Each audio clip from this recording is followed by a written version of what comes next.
Greetings, it's Allie. I received some amazing feedback on my first Tarot for Geeks video, which was all about the Hierophant. If this is your first time watching one of my Tarot for Geeks videos, then I'll just explain that this series started as a personal project where my goal was to compare the archetypes in the tarot to characters in pop culture. I started by pulling out all of my pop culture decks and pulling the same card out of each deck to see if I could find any patterns or similarities to give me deeper information about the meaning of that particular card. As you can see today, I'm going to talk about the Devil card and share some of my thoughts and insights that I discovered, as well as mention some other characters that aren't in any of my decks or any decks that I know about, that I also think represent the Devil archetype. This exercise has been such a great way for me to deepen my knowledge of the cards, and so I invite you to share any characters from your favorite stories, movies, TV, or games that you feel represent the Devil archetype in the comments before, during, or after the show. So as usual, I like to start by looking at the traditional Rider-Waite-Smith card. So we'll start with the symbols in the Devil card. So we see the bat wings, or maybe dragon wings, which I will elaborate more later on. They can represent the bat, which would be an animal who sucks lifeblood from its prey. The Devil character or archetype, it can be the kind of person, figure, metaphor for something that sucks energy or even self-worth from its victims as a mean of gaining control over them. The pentagram up top is a symbol for the darker side of occultism. We see the fruit that are at the end of the tails of the two figures in the front, which symbolize temptation that these figures have given into, that is now become a part of them, which differs from the Lover's card, who has the fruit behind them, which I will also talk more about later on towards the end of this video. Over here we see the Devil's holding a torch in his hand. The torch is a symbol, or the fire anyway, is a symbol for passion or vices. So it's a warning to be careful when we play with fire, because on one hand it can be a very useful tool. It can be a source of light and heat, but it can also be very deadly and destructive if it gets out of hand. Likewise, vices can be fine in moderation, but when we lose control of them, they start to control us. Another common symbol in a lot of Devil cards, and you'll see them in the other cards as I flip them over, are the chains. And most tarot instructors will be quick to point out that these chains are very loose, meaning that the Devil only has as much power as we're willing to give him, which means you can break free with enough willpower or assertiveness. They represent the bondage to something with more power, or something we have given our power over to. The Devil himself is a half-goat figure. He can be a scapegoat, which actually the term scapegoat comes from the Bible. It literally meant a goat that was ritually burdened and then sent away out in the wilderness, like to ritualize sending away our burdens. But now the term is used to blame something or someone else for a source of our troubles. Now, the Devil is the ruling card of Capricorn, which is also represented by a half-goat creature. Capricorns are very ambitious, driven, they're great leaders, they're always striving to be the best, they're very often money and power driven, and to the extreme they will climb over others if necessary to get what they want. They do not let obstacles get in their way. They'll just keep ramming forward like a goat until they get what they want. And so this energy shows up in the Devil, and when I flip over the other cards, you're going to see that the characters in these cards, most of them will have that kind of very determined, ambitious, power-hungry energy that comes from the Capricorn personality. So let me put this guy to the side, and I'm going to flip over all these pop culture decks. So we've got the Shadow Hunters, deck. This is Game of Thrones, Harry Potter. This is Legend of Zelda, Lord of the Rings, and DC Justice League. Okay, so you're going to recognize, I'm sure, most if not all of these characters. So right off the bat, the most obvious thing that we recognize between all of these guys is that they're all pretty badass villains. We have Lex Luthor, this is Wormtongue, Ganon in his beast form, Voldemort, Ramsay Bolton, and Valentine Morgenstern. And I have to apologize to all those Capricorns who are watching that you have been lumped in with this lot. But it is true that all of these characters were extremely driven and ambitious. I'd just like to add here that the only difference between a hero and a villain is how they choose to use their power. To help and serve others, or are they willing to hurt others who get in the way of reaching their goals? Villains and heroes often start out with very similar stories. It is neither surprising nor coincidental that all these characters are the villains of their stories. I did another video a while back comparing the hero's journey to the fool's journey in the tarot, and the devil happens to overlap with the part of the story which is the sometimes called the dragon battle, which, if you know the hero's journey, then that is something Joseph Campbell talks a lot about. It's not one of the 17 steps. It kind of falls right around the apotheosis stage of any great story, but unofficially it's sometimes referred to as the dragon battle, or the moment in the story when the hero finally confronts the villain in the final showdown of the story. So at this point in any story is when the hero has transformed and has discovered something within themselves that gives them the power to defeat the dragon or the devil or the villain. Usually the hero has to be prepared to sacrifice themselves. It's almost like a suicidal mission that they go on. They give up themselves to kind of save the world, or for whatever the greater good. Their willingness to die is a metaphor for breaking through the limiting beliefs of our egos. Things like, I could never do that, I'm not good enough for this, or I'm too good for that. The ego also uses fear as a tool for self-preservation. So the ego is responsible for when we have fears of rejection, fears of failure, or anything that doesn't make us feel very good about ourselves. Also, the fear of the unknown. We have this perception that anything unexpected or unknown is automatically predatory and threatening, much like the devil or a dragon.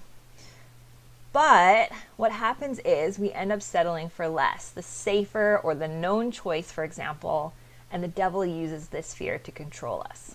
The devil is our ego, and I'm just going to bring out this card. This is from the Faerie tarot, and Doreen Virtue has renamed it Ego, and I like the symbolism here because they're sort of burning up the scrolls here: guilt, blame, and fear, I think they are. So getting rid of guilt, blame, and fear. So blame would be like that scapegoat metaphor I talked about.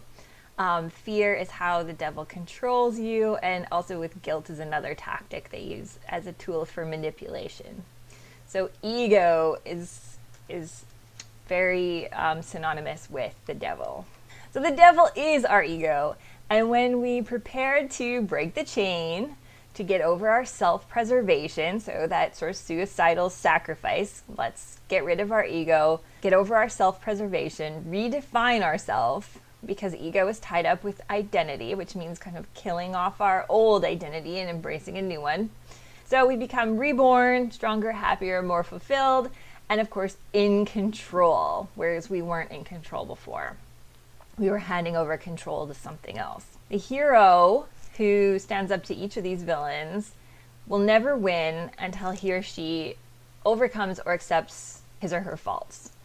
It requires courage, selflessness, and a willingness to die in order to end the controlling, power-hungry regime of the villain, where the hero is thought to have gone down in the fight only to be resurrected a new person. Okay, so that's enough kind of rambling about generic storytelling. We'll get back to our specific characters here. And when I flipped these guys over, right away, I noticed a few themes that stood out to me. So, number one was the theme of hatred. So here, Ganon, Voldemort, and Valentine over on the right were very well known for their hatred or their racism. They blamed other entities or races for their troubles. Ganon was actually the incarnation of hatred and malice, like that he just was the personification of those things. Voldemort hated muggles, even though he was half muggle. He blamed his muggle father for abandoning him and his mother, and then a series of events, he ended up in an orphanage, and he blamed all muggles, there's that scapegoat theme again, for his pain and suffering. And Valentine also lost his father to a werewolf and hated all downworlders as a result. He wanted to exterminate all of them, felt that shadow hunters were the superior race, and down with downworlders. So there's that scapegoat theme, there's the theme of hatred, racism comes up. These guys were just on a power trip. Which leads me to the next theme, which was power hungry. Okay, so Lex Luthor, he's over here, Superman's nemesis, always scheming some megalomaniacal goal to become more wealthy or more powerful. Voldemort wanted to be the most powerful wizard in the wizarding world. Ramsay Bolton, over here from Game of Thrones, wanted to be legitimized as the rightful heir to the Bolton estate, going so far as to build this powerful army so that he could establish the Boltons as the most powerful family in the North. Ganon wanted to acquire the Triforce so that he could become an extremely powerful sorcerer and rule the land of Hyrule. All of these characters here, well, yeah, pretty much all of them, were also very abusive. A few in particular stand out, like Ramsay and Voldemort, who killed and tortured their own family members because they stood in their way, because they stood in their way, or as an act of vengeance.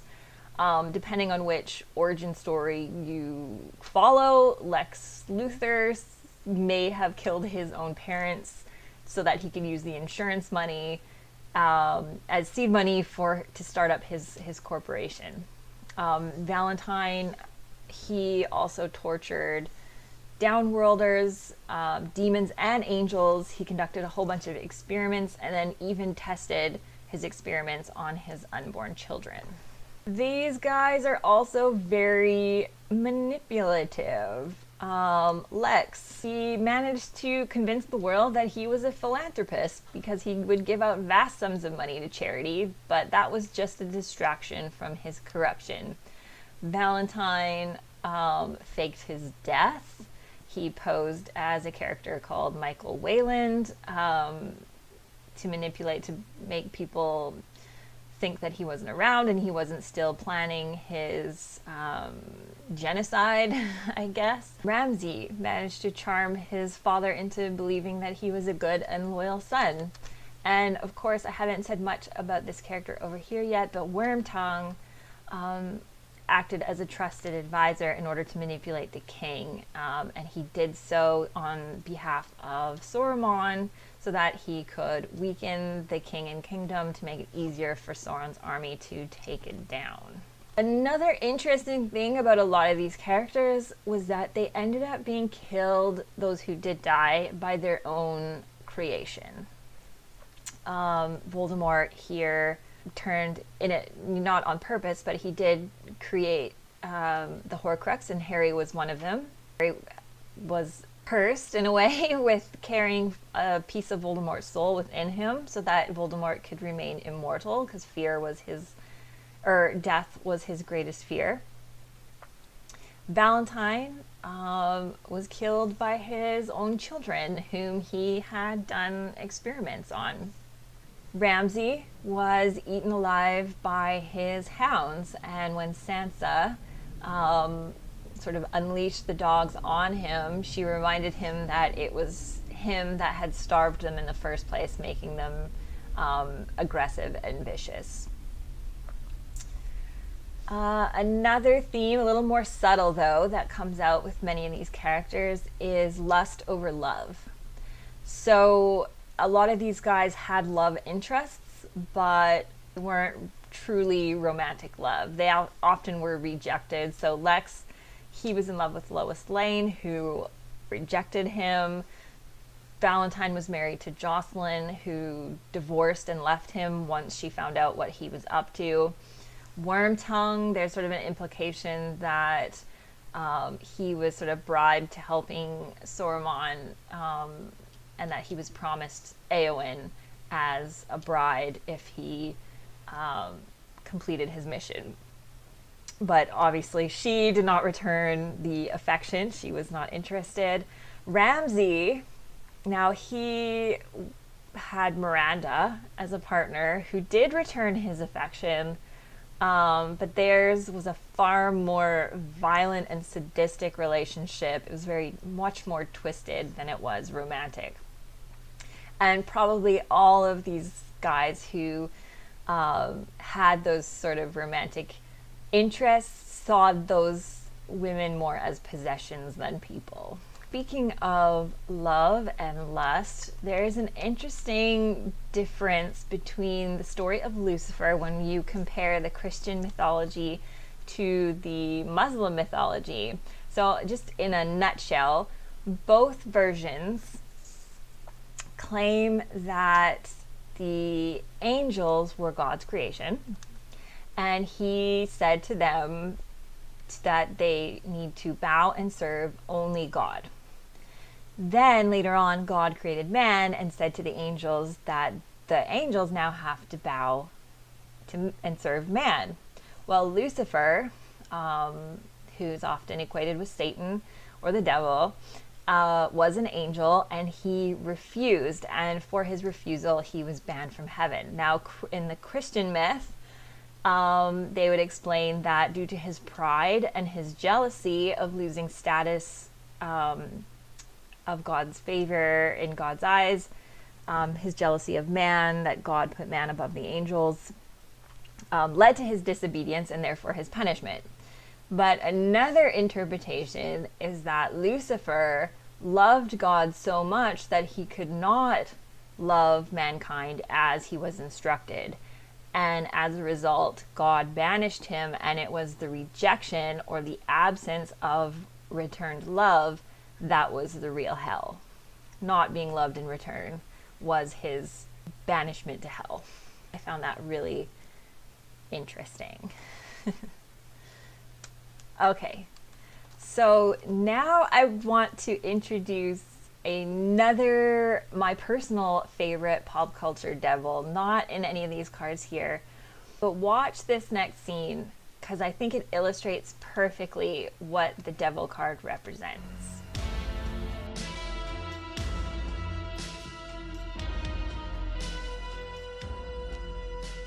Give me the child. Sarah, beware. I have been generous up until now, but I can be cruel. Generous? What have you done that's generous? Everything. Everything that you wanted, I have done. You asked that the child be taken. I took him. You cowered before me. I was frightening. I have reordered time. I have turned the world upside down, and I have done it all for you. I am exhausted from living up to your expectations. Isn't that generous? Notice how many different tactics Jareth uses on Sarah to try to convince her to give in to his demands. guilt, threats, distractions, promises of love, and dreams come true. For my will is as strong as yours. And my Stop. Wait. Look, Sarah. Look what I am offering you. Your dreams. And my kingdom is great. I ask for so little. Just let me rule you. And you can have everything that you want. Just fear me, love me, do as I say, and I will be your slave. My kingdom is great. My kingdom is great. And how does our heroine stand up to this devil? You have no power over me. Exactly. The devil only has as much power as one is willing to give him. That's those loose chains, remember? So let's talk about what kind of devils, forget fiction for a sec, let's talk about what devils are out there in the real world. A devil could simply be a series of bad choices that leads to creating a monster. An all-consuming monster that gives nothing back in return. I love how this description is illustrated in the Steampunk Tarot. We have two figures at the bottom who are working tirelessly to fuel and maintain this scary monster up here, and that monster is what holds the puppet string.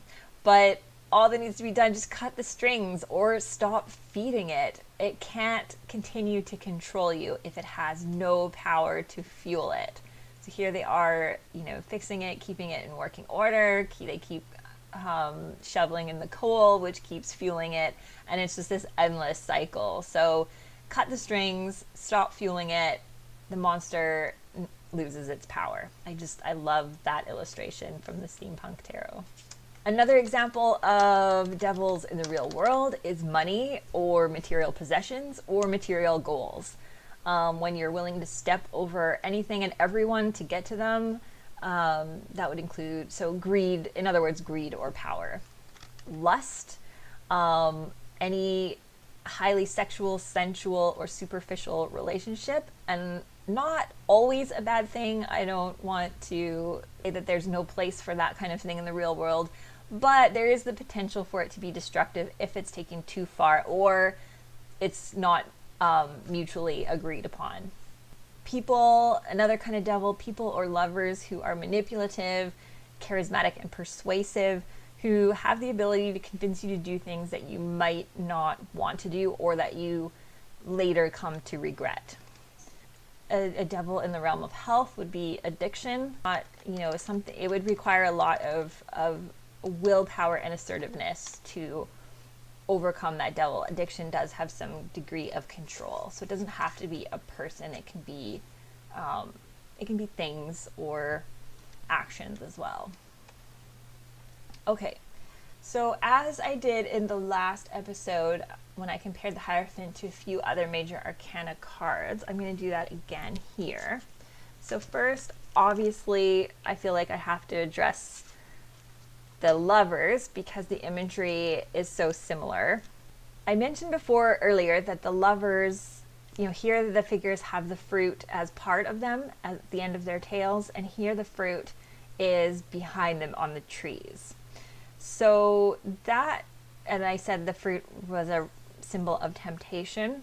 So in this card, they have given into temptation and now they are suffering the consequences. They're living with the consequences of that temptation or that choice. The lovers are about empowered choices and informed decisions.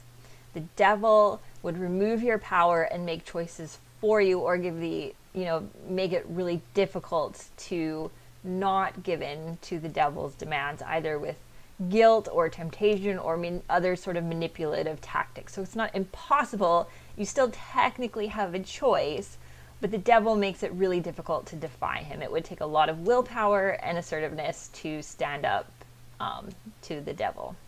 In the center, so it's interesting, we have this sort of demon and this angel, which are opposites. this angel here is the Archangel Raphael, which is the angel of healing, opposed to the devil, who imposes negative effects on one's health, mental, physical, or otherwise. The lovers are about a relationship of mutual respect and trust, and they would empower each other and build each other up. Whereas the devil is more about lust and jealousy, a relationship with a power imbalance that tears others down, weakens the other person financially, or diminishes their energy or self-worth. He's basically taking without giving anything in return. Another card that I feel sort of has is similar but different from the devil card is the moon card.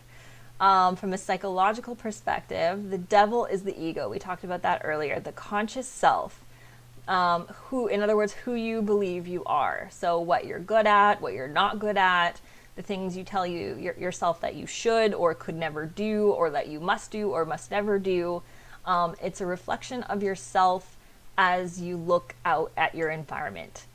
And it becomes so that dragon battle is that difficult thing that you have to do to get over the beliefs about yourself, whether they are overestimated or underestimated, and make a decision that doesn't put you at the center. So what I mean by that is you make decisions or actions based on fear that people will judge me, people will reject me, so I won't do those things, or I absolutely will do those things because I'm overconfident that people will adore me.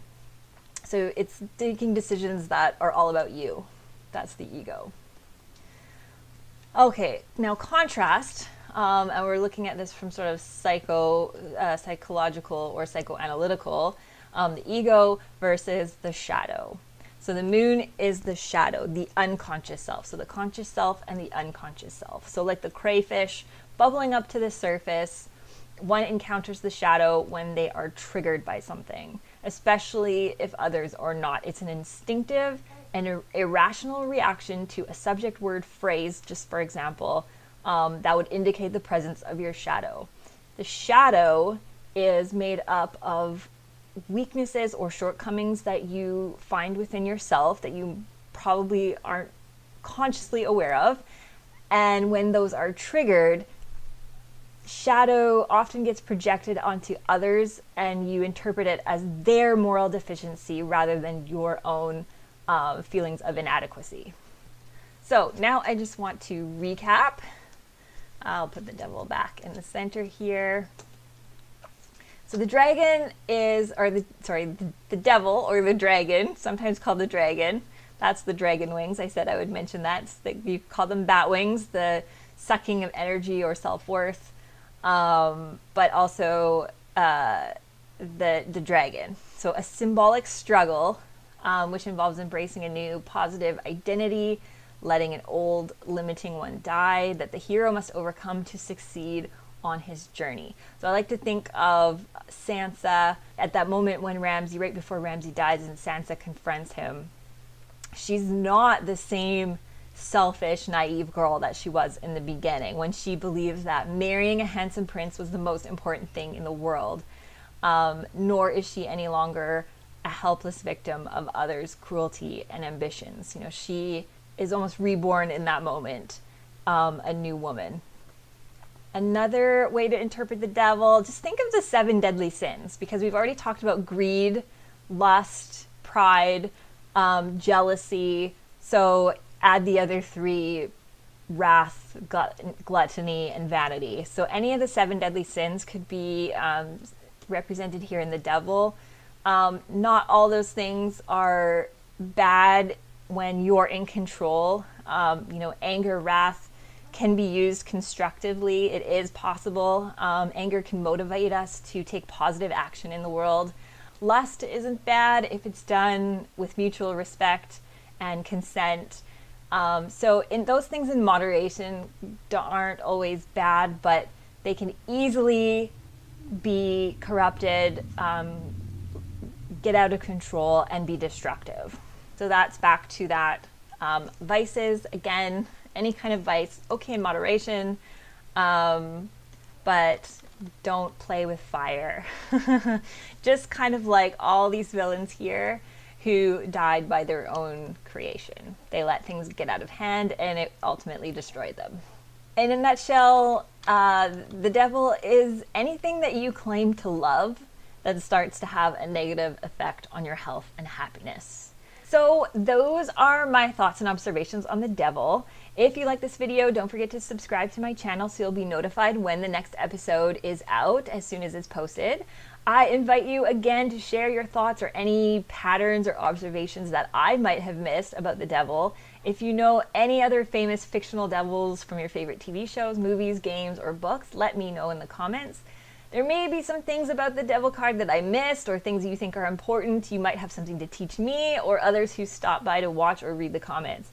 As always, thank you for watching, and until next time, stay shiny and keep sparkling.